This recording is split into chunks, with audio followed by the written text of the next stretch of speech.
m'appelle Yannick Poirier, je suis entrepreneur forestier. Puis on est dans la forêt depuis mon grand-père, mon père, moi, ma fille qui suit derrière moi. On est une famille qui a presque toujours été en forêt.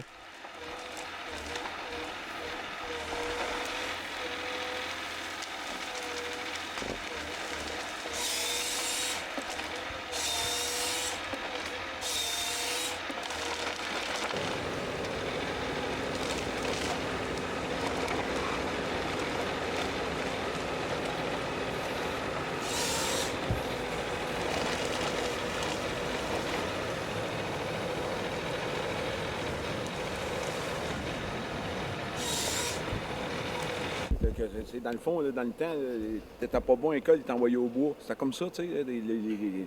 En Suède, là, il va arriver un notaire, là, bien, le bûcheron, il est plus reconnu que le notaire ou que le docteur, parce que c'est très, très important pour eux autres. Ouais. Tandis que ici, c'est le contraire. Tu sais, ils disent tout le temps, c'est les gars de bois, c'est pas bon. Tu sais, on passe des sauvages, pas des sauvages, pas dire ça, mais tu sais, on passe pour des gars qui détruisent tout puis tout. Mais on a des business, on a une vingtaine d'employés, tu sais, on fait virer beaucoup d'économies. Ouais. Puis c'est mal vu ici au Québec. Je ne sais pas pourquoi c'est mal vu, à comparer de d'autres pays scandinaves, que c'est le contraire. C'est très bien vu, la foresterie. Puis dans des pays comme ça, si tu as une terre à bois et tu ne bûches pas, l'État va la bûcher. Tu es obligé d'entretenir ta terre.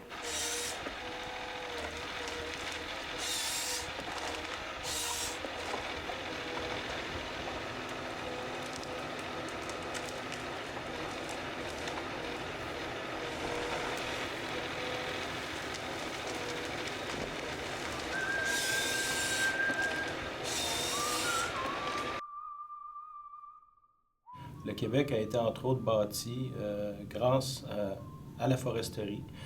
Donc ça fait partie de notre histoire, ça fait partie de notre ADN. C'est un moteur économique important pour les régions. C'est plus de 57 000 emplois qui sont générés là, par la foresterie. 152 municipalités là, qui dépendent de cette économie-là. Donc, c'est vraiment un moteur économique important pour le Québec, puis il va continuer à l'être. Et là, actuellement, il va continuer à l'être.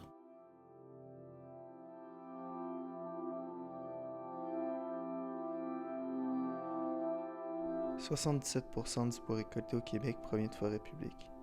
23% sont privées. 1 632 598 m3. C'est le nombre de bois récoltés en une année dans des forêts privées au Québec. On pourrait remplir 2 fois le Centre Bell ou 670 piscines olympiques avec tout le bois récupéré en une année.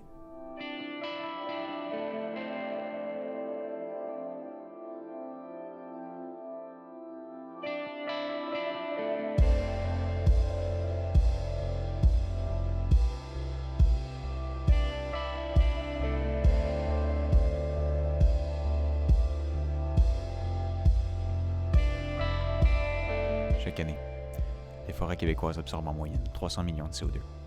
Ça représente l'émission d'un pays industrialisé comme le Royaume-Uni.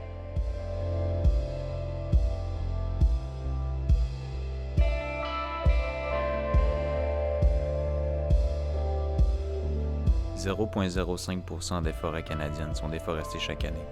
Avec un tel rythme, dans 2000 ans, les forêts ne seront plus qu'un souvenir d'une époque lointaine. »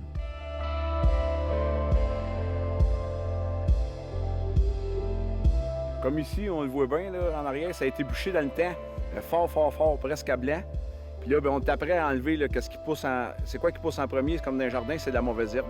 Puis là, on est après à enlever le trampe, on est après à enlever le hêtre qui est malade pour laisser une chance aux érables qui repoussent, les chênes, les tilleuls, de prendre le dessus, parce que sinon, les trampes, les arbres ont besoin du soleil. Les trampes poussent en premier, puis ils cachent l'ombrage, puis ils repoussent pas grand-chose en dessous, ils ont de la misère. C'est ça, une forêt à régénération que nous autres, on améliore. Dans 15 ans, on va repasser à refaire une autre coupe.